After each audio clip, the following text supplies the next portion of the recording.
Hi there, welcome to the left. So I think there has been some miscommunication, unfortunately. Tonight's talk is not about how to become peaceful, it's about how to become stressed and disturbed. So being peaceful is boring, let's face it, right? So we need to learn how to become really agitated, really stressed and disturbed. Because in life you have to work hard, play hard, and in that way, if you die with a heart attack at age 40, at least you've lived life to the fullest and done something you're passionate about, right? That's what life's all about. Don't you think? Yeah? So, seeing that the goal of life is to become stressed, how do you go about? Well, first thing, what not to do. Avoid any type of meditation. This kind of jumper meditation makes you really peaceful. Don't do it. You want to avoid as much as possible because it will make you peaceful, right? Yeah. So if you want to also maintain your disturbed state of mind, I have some advice for you. Eat as much meat as possible. Because eating lots of meat will make you really stressed and agitated. And you might think, what does eating meat have to do with being stressed or my state of mind? Well, here is, anyone here know of Dr. Michael Greger, who runs a website called Nutrition Facts, which summarizes, he reads every scientific article published on nutrition and summarizes it in an easy to understand way. And he had this to say about some research that he found. Finding that vegetarian men and women had significantly better scores on the depression, anxiety, stress scale. Why were vegetarians significantly less depressed, anxious, and stressed than even healthy meat eaters in the study? Negligible arachidonic acid intake may help explain the favorable mood profile observed with vegetarian diets. As I talked about last year, this arachidonic acid stuff in our diet produces inflammatory compounds which may inflame our brain. The omnivores ate 9 times as much arachidonic acid than the vegetarians, which is not surprising given that arachidonic acid is not found in plants. That's why vegetarians and vegans have significantly lower levels of arachidonic acid flowing through their bloodstream. In fact, you can even measure it right out of saliva. They found significantly lower levels of arachidonic acid in vegetarian drool. So there you have it. Eating meat makes even your drool stressful. You're literally drooling out stress. So if you want to become stressful, eat lots of meat. Your body will be infused with arachidonic acid, your brain will be inflamed, and you'll be fully stressed. Okay, any questions? Okay, no, I can't hear this up, sorry. So, the topic is how to be peaceful. Yes. So, if we want to become peaceful in our lives, first thing we have to understand is society doesn't want us to be peaceful. Peaceful people don't buy stuff. And anyone recognize this group of 8 people? 8 men? Some of them. Together, these 8 men are worth $500 billion, and they own as much wealth as the lower bottom half of the world. So, those 8 men are equal to 3.5 billion of poorest people in terms of wealth. And if you don't know who they are, of course, Bill Gates on the left, going from the left, top left in the row, Bill Gates, of course, from Microsoft, and Amaniko Ortega, who owns most of the fashion industry in the world, most notably Zara, the fashion brand, but so much else. Warren Buffett, investor. Carla Slim, who owns most of Mexico. Jeff Bezos of Amazon. Mark Zuckerberg of Facebook. Larry Ellison of Oracle. And Michael Bloomberg, another investor. And mayor of New York. So yeah, those people wouldn't, if everyone was fully peaceful and didn't want to buy any of their stuff, those people wouldn't be as rich as they are. So it's in their best interest that people are not peaceful.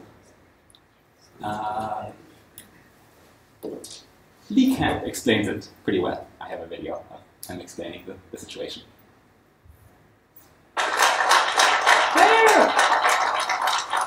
There is no reward in the market economy for creating sustainability or abundance or being selfless. So the economy wants insecurity and deficiency. Emotional insecurity, groomed to be rectified by material gain, neurotically becomes a positive feature of culture as it helps the market system work via increased demand. Our system wants you depressed, scared, and unhappy. Because happy people don't buy shit, all right? They don't mean anything because they're happy. Scared people want things. Lonely or insecure people want things. This insecurity is created day in and day out by the market itself in the form of advertising. We take in at least 1,000 ads and brand names per day. By definition, everyone is selling you one thing: need.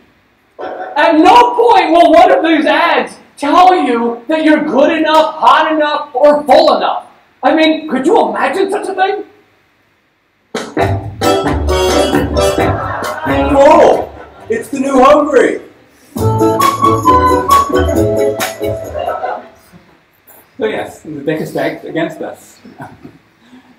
Anyone follow Lee Camp's Redacted Tonight series? New show? Check it out if you want. It's funny. And truthful, which is most of the media isn't. So if we're going to succeed against overwhelming forces of billionaires maintaining their profit margins, we need some help. We can't do it by ourselves, and that's where the ancient yoga science of India comes in, known as Krishna consciousness, or the Vedic knowledge. And right off the bat, here's a quote from Bhagavad Gita, spiritual yoga text written about 5,000 years ago, that tells us how to be peaceful. So, it explains, one who is not connected with the Supreme, the Krishna consciousness, can have neither transcendental intelligence nor a steady mind, without which there is no possibility of peace. And how can there be any happiness without peace? So, this sentence kind of, or this verse from Bhagavad Gita, is maybe a little bit intricate to understand, so I drew a diagram. Of course. So, Krishna consciousness, or this yoga link technology, this ability to use yoga, not physical, bendy, stretchy yoga, but yoga in its complete sense, to connect you to a higher power. And it's technology in that it's not a faith-based system as such. You are applying scientific knowledge for a practical result. So it's like exercise in that sense. You apply the techniques and you get the result. There is no belief involved. So applying this Krishna consciousness results in transcendental intelligence, knowledge of things beyond material world, and steady mind, peacefulness, which together bring peace, and peace is then the prerequisite for happiness. Anyone who is not peaceful cannot be happy, according to this verse from Bhagavad Gita. But the problem that we're facing is, of course, that society is conspiring against us in this way. When you try to have a steady mind, but most people's diets these days means that you get completely unsteady mind. Case in point.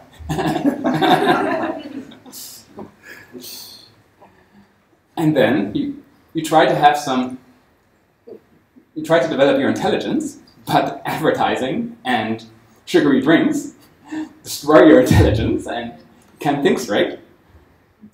So the result is stress. And then you try to apply some ancient yoga technology, but people like Daniel Dennett come along and say, this is superstitious, pretentious, pseudoscience, Krishna stuff. I ignore it all. It's, you can read the quote on the right there, on the left I mean. There's simply no polite way of telling people they are dedicating their lives to an illusion. So all this stuff, forget it. It's an illusion, you're pretending. It's pseudoscience, ignore it. So everything that leads to peace is being disturbed by society, and therefore trying to develop some peace and some happiness as a result is nearly impossible. I say nearly though, because we do have a chance, and let's get into it, if you want. All right, so 2 different ways of approaching peace. Let's look at the things that are disturbing, that are causing stress in our lives. External things and internal things that might be causing stress. So let's start with the easy ones, the external things. Those, if you remove the source of stress, hopefully more peace will result. So here are some external stressors. Our diet, drugs and stimulants, our job, our relationships. Let's start with diet and stimulants. The yoga science of ancient India has some advice. Everyone generally thinks that, yes, I should not consume stimulants, I should eat a healthy diet, but it's kind of hard. You might try, but it's just too attractive or too convenient, or you don't feel like it. For whatever reason, you're not able to follow. And it causes stress because you know that you want to not be stressful and not consume things that cause you to become more stressful, but you can't. So how do you escape this vicious cycle? Well, Bhagavad Gita has an answer for that too. It explains that the embodied soul may be restricted from sense enjoyment, though the taste for sense objects remains. So you might try and stop yourself, but still you have the taste for it. You still want to consume whatever you're consuming. But ceasing such engagements by experiencing a higher taste, they are fixed in consciousness. So this is a really important principle.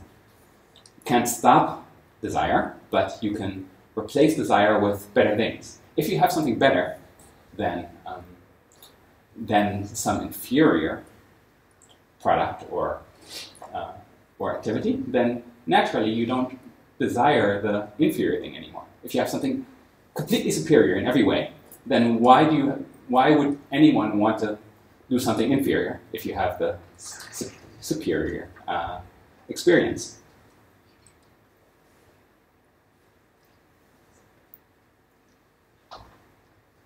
But then how do you develop, what is this superior experience that you could possibly have? Well, we'll get to that. But essentially, doing superior things doing superior spiritual activity allows us to naturally leave the inferior material activity behind, without any need to apply willpower or dedication to achieve that result. It's just a natural, easy. So we'll talk more about that later. And then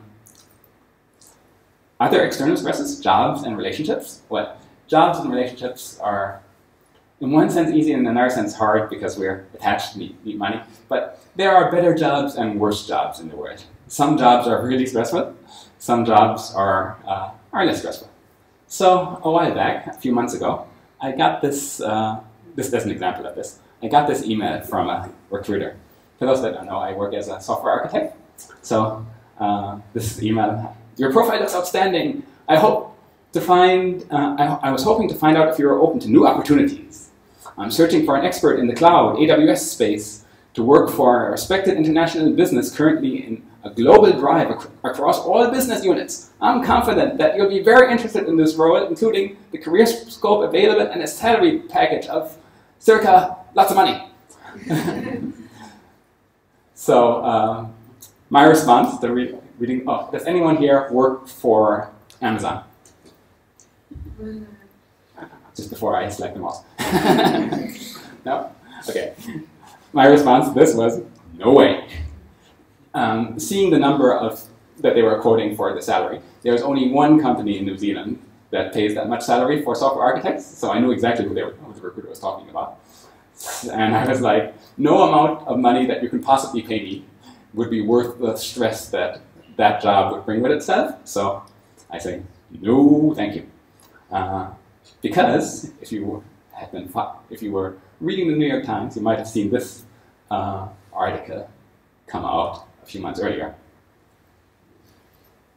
In the New York Times this weekend, they ran a very long story about what it's like working for Amazon, the largest retailer in the world, which is owned by Jeff Bezos, the 15th richest person on Earth, worth $34.8 billion. Turns out everything we as consumers love about Amazon, like the ability to buy damn near anything at a great price and have it appear on our doorstep impossibly fast, comes at the cost of a lot of Amazon employees' sanity. Now, working in the tech field, or really any industry where huge amounts of money are on the line, is always going to be stressful. I mean, we all just kind of assume that. What's troubling about Amazon, as it's presented in this article, is just how stressful working there is. Yeah, employees are basically under constant review, not only from their supervisors, but also from their coworkers. They do it thanks to an anonymous feedback system any employee can use to complain about another employee's work ethic. I think, like, they deal with all customer complaints are, like, brought up as well. Yeah. Anyway, yeah, Amazon's corporate culture strongly encourages pointing out other employees' weaknesses. Wow. Which, in a perfect world, would be great, but in practice results in Survivor-like alliances and backstabbing, not to mention the stress of knowing that you could be on the chopping block at any time. Yeah, employees are expected to work 80 or more hours a week and be constantly available via phone and email to deal with issues as they arise, even if it's in the middle of the night. The work-life balance there sucks, especially if you have a spouse and kids at home that you probably never get to see. Whoops. Yeah, and God help you if you get sick or are dealing with a personal tragedy. One anonymous former Amazon employee told the Times that after a failed pregnancy resulted in a stillborn baby, she was told that her performance would be monitored extra closely to make sure that her focus stayed on her job. Ugh. According to the article, a phrase used by a lot of current and former employees is, quote, Amazon is where overachievers go to feel bad about themselves. Because of this, not a whole lot of people last longer than their initial 2-year contract. Initial 2-year contract. I cut it off a little bit too early. So, yes. No thanks. My semi-peaceful job is far better than signing myself up for that, no matter how much money they might theoretically pay me. And when I told my father this, he was like, "What? You turned down that amount of money? How could you?" I was like, "No, my peace is more important." Anyway, so let's go on to the internal causes of stress. There's the general kind of fear, anger, worry, emotions that we're feeling. Then there's more things like feelings of not being good enough. All the adverts try to make us feel like we're not good enough. But if we buy this product, then we will feel good for some amount of time until we need to buy the next product. So that causes a great deal of internal stress. And then there is even more subtle internal causes of stress, such as inconsistencies between our actions and our beliefs, something known as cognitive dissonance. I don't know if many of you have experienced that. Yeah. See a few nods where you think that you should be doing something, but you find yourself not doing it, and it's really stressful because you're essentially living a lie, but can't help not doing what you're doing, and it makes you question, like, what am I doing? Why am I doing what I'm doing in life? And what's the point of it all? So that dissonance that's kind of tearing you apart internally causes lots of internal stress, and it would be great to fix that and not be stressed in that way. You might even ask a question like this.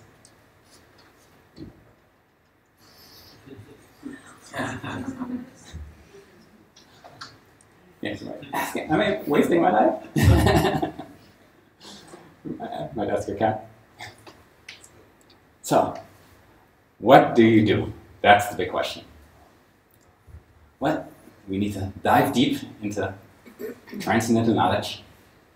And, oh, by the way, for those that you don't know, the older Indian gentleman is A.C. Bhaktivedanta Swami Prabhupada, who is the person who translated all these ancient books written in Sanskrit into English, and generally started this Krishna consciousness organization back in the 60s in the Western world. It existed in India for many years, but he established it as an organization all throughout the Western world.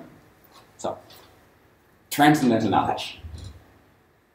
first bit of transcendental knowledge, that's the basis of everything that we do here, is we're not our physical body. Our consciousness is separate from the material machine of the body. The body is a covering that's covering our consciousness. Our consciousness is a non-material, completely spiritual entity that animates the body and allows it to move and think and do things.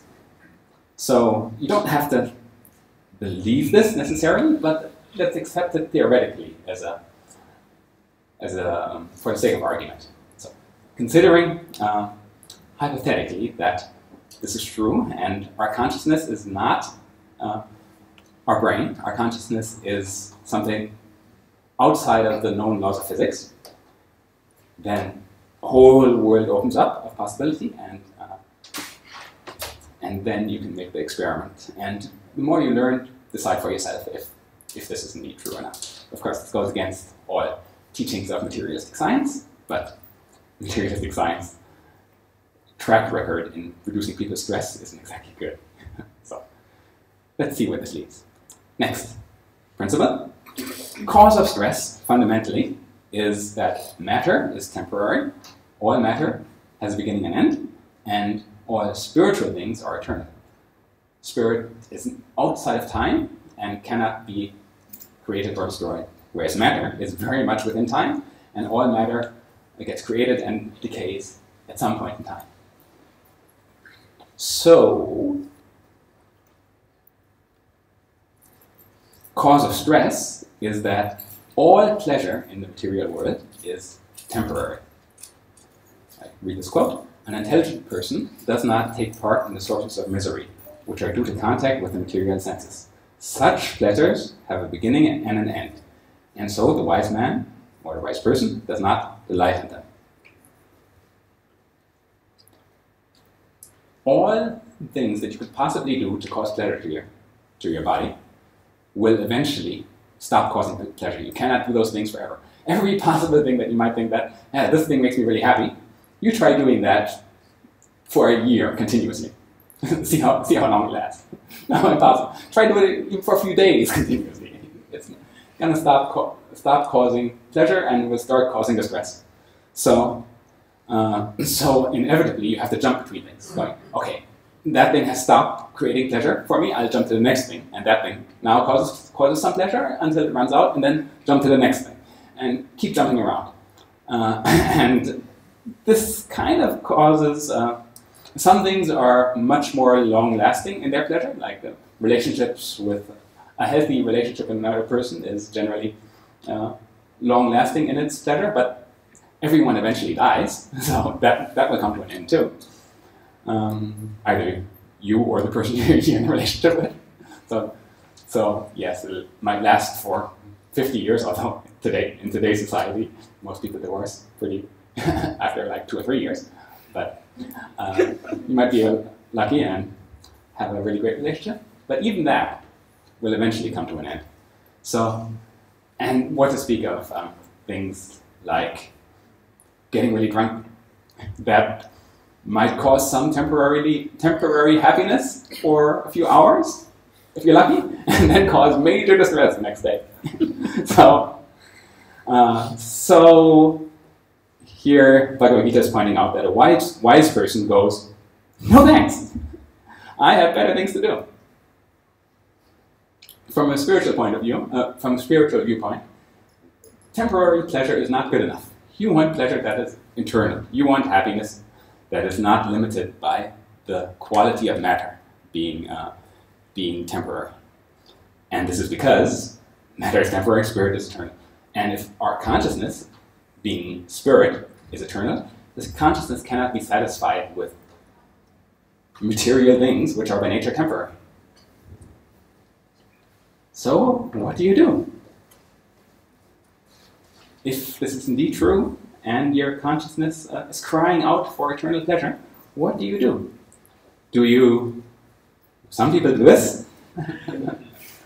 Yes, try to just forget about all the spiritual knowledge. It's too deep. Just drown it all away and destroy your consciousness. which is an option you can pursue if you're so inclined, or the immediate conclusion that people come to. Okay, so I'm not gonna destroy my brain and try and forget about it all. I will go meditate in the Himalayas. I will reject all matter and just focus on meditation and escape society, escape everything causing distress in my life, and become a monk, grow a big beard, and meditate for the rest of my life. That'll cause me to be happy.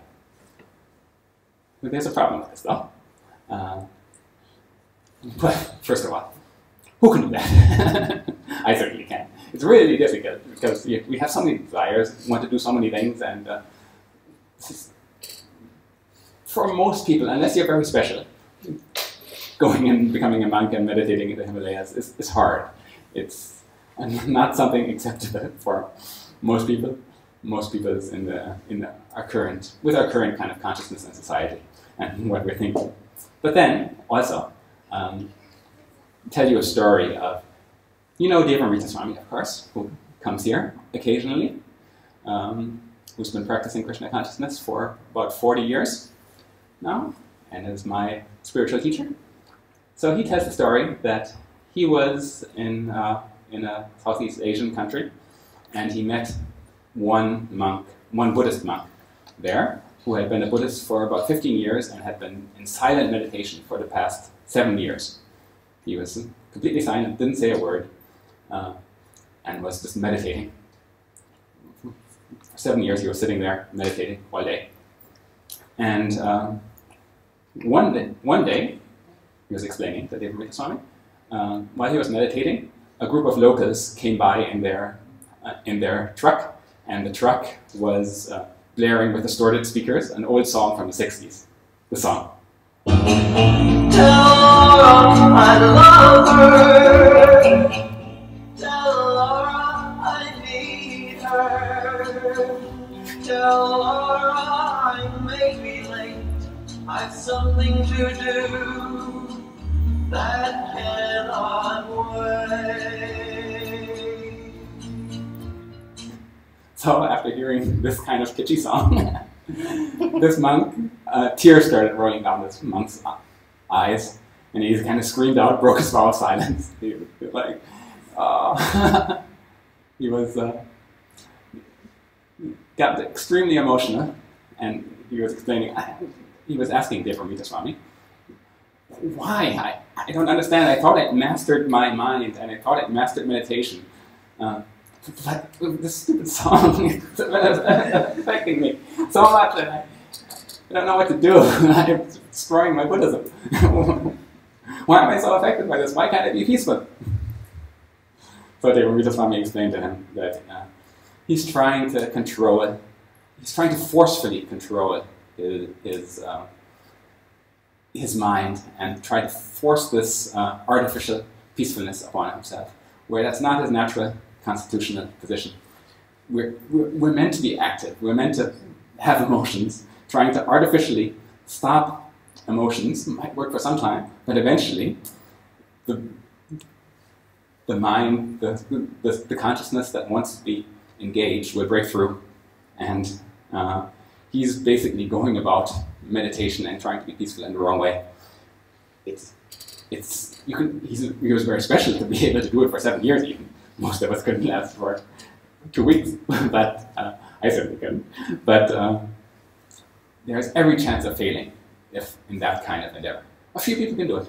A few rare people can maintain that kind of artificial repression of their emotions, of their consciousness. But it's very difficult. Far better, what Bhagavad Gita also explains this, of course. The yoga text that gives knowledge of all these things, explaining that everyone is forced to act helplessly according to the qualities he has acquired from material nature. Therefore, one cannot refrain from doing something, not even for a moment. You can't stop yourself doing things, feeling things, acting. one who restrains the senses of action, but whose mind dwells on the sense objects, certainly deludes themselves. Explaining basically what Devamrita Swami told this man, this aspiring Buddhist. And by the way, Krishna consciousness, for those of you who don't know, is different from Buddhism, though superficially kind of similar. There are some similar aspects to it because they're both from similar regions of the world. But Krishna consciousness is about 2,000 years older than Buddhism, and the knowledge, in my opinion, is a bit more complete. But not to say that a lot of practices of Buddhism are bad. They're very good, and sincere Buddhists are nice people. Just not for everyone. So, where was I? So yeah, this is why the meditating monk could not try and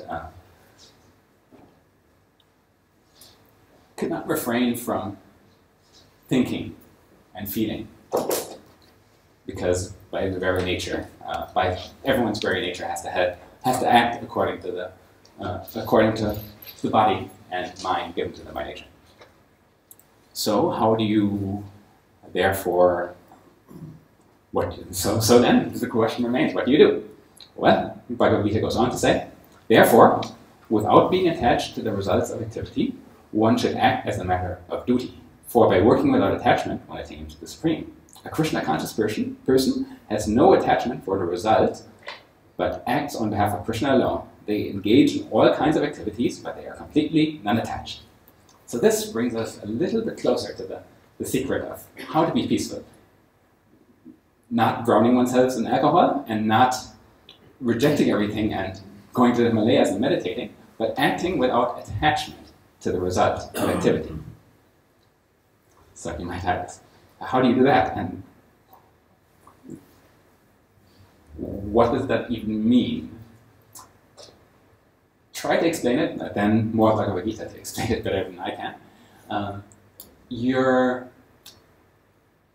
Every action we perform because ultimately we want something out of it. It's like, I do this because I want some result. I want some appreciation, I want some happiness, I want to feel good about myself for doing something good.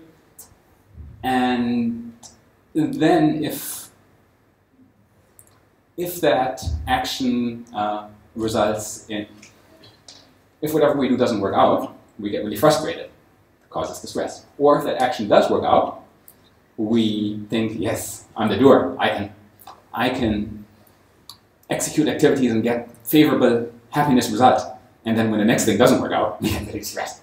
So by acting without attachment to the result of activity, you are avoiding all that happiness and distress that comes as a result of trying to enjoy the result of action.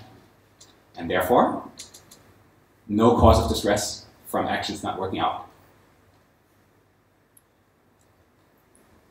But then the question remains, so, okay, you're doing all your actions, but you don't really care, or you do your best in trying to perform your actions, but you're not stressed about the results of the actions. What actions do you then do? What? To become happy. If you're not doing actions to become happy, what do you do to become happy? So, Bhagavad Gita answers that too. Explains, the steady devoted soul or consciousness, attains unadulterated peace because they offer the result of all activities to Krishna. Whereas a person who is not in union with Krishna, who is greedy for the results of their labor, becomes entangled. What I explained before. Activities in Krishna consciousness are on the absolute plane, absolute spiritual plane, outside of time, outside of causing distress. They are transcendental and have no material effect. One is therefore filled with peace in Krishna consciousness. This is the secret of Krishna conscious realization. If you do activities that are outside of time, and now I'll get to what possibly can be outside time in a moment, then you're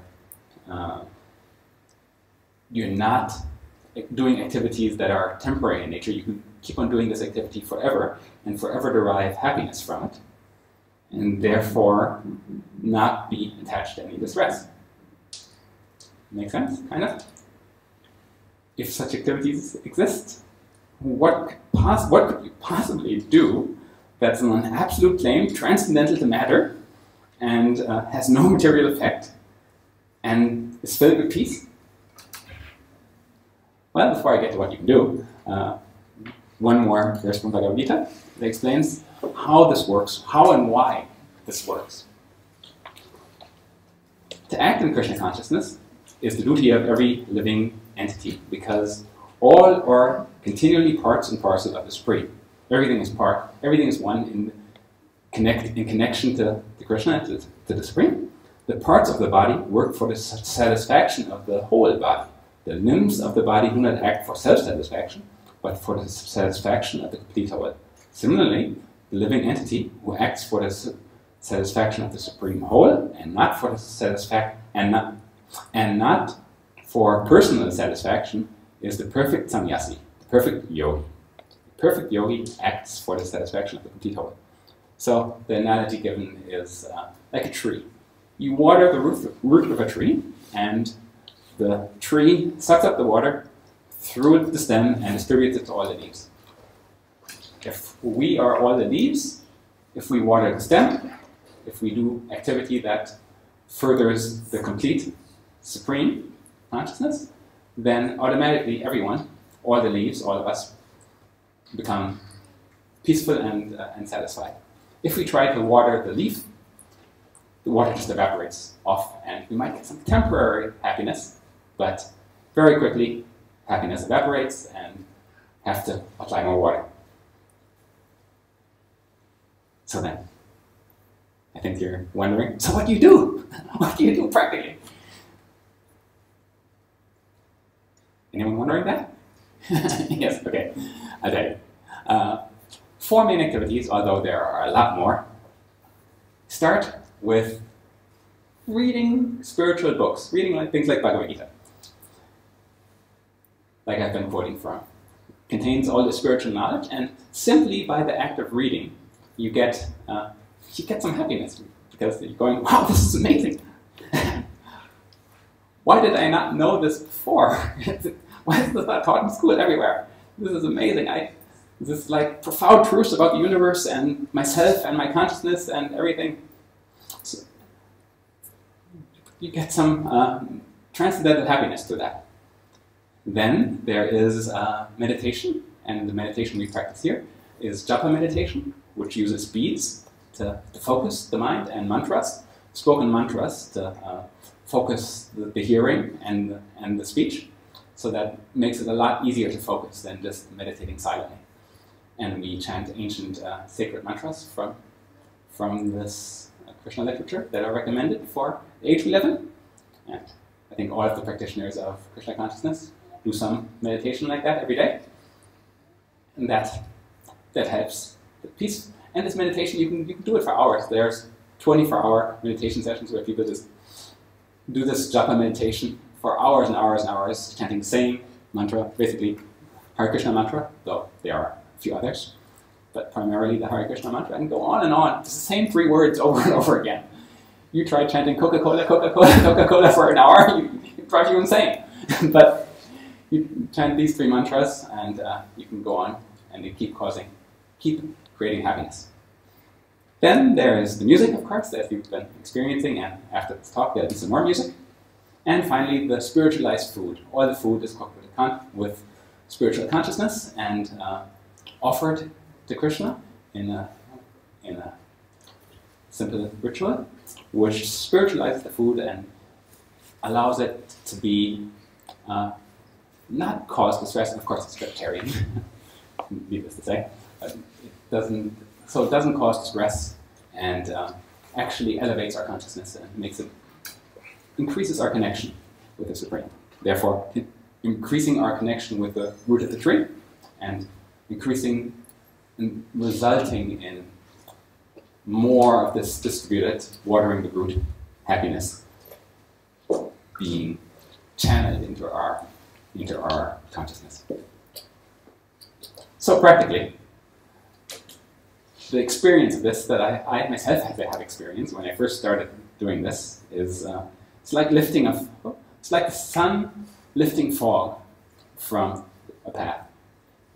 You imagine I ride a bicycle to work every day, so imagine some days it's really foggy, and you can hardly see, but eventually the sun breaks through and the fog lifts and it's really beautiful.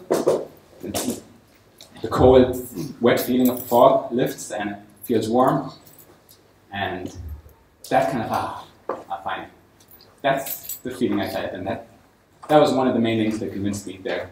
I think there's something to this Krishna consciousness thing. There's something there. It seems kind of strange, but might be some truth there. So I tried it and found throughout the years that it results in an undercurrent of peace and happiness. So undercurrent, a current deep under the ocean. All kinds of crazy stuff might be happening above the ocean on the surface. There's winds, there's tides, there's reefs, and all kinds of disturbances might be happening in my life. But there's this undercurrent of happiness that's there regardless, because of the continuing practice of these spiritual techniques. And anyone that's practiced Krishna consciousness for a little while will agree that, or if you meet them, you will say that there's something different about those kind of people. And anyone can practice it yourself, but you have the choice. There is no force in Krishna consciousness. Everyone has the free will to practice this or not, and use their own intelligence to decide if they want to do it or not. It's your decision. I'm not telling you that you must do this. Everyone is completely free. Otherwise, this doesn't work. It has to be a voluntary choice to practice Krishna consciousness.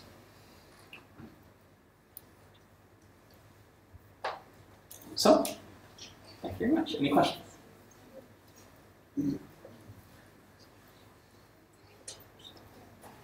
How long have you been practicing? 15 years.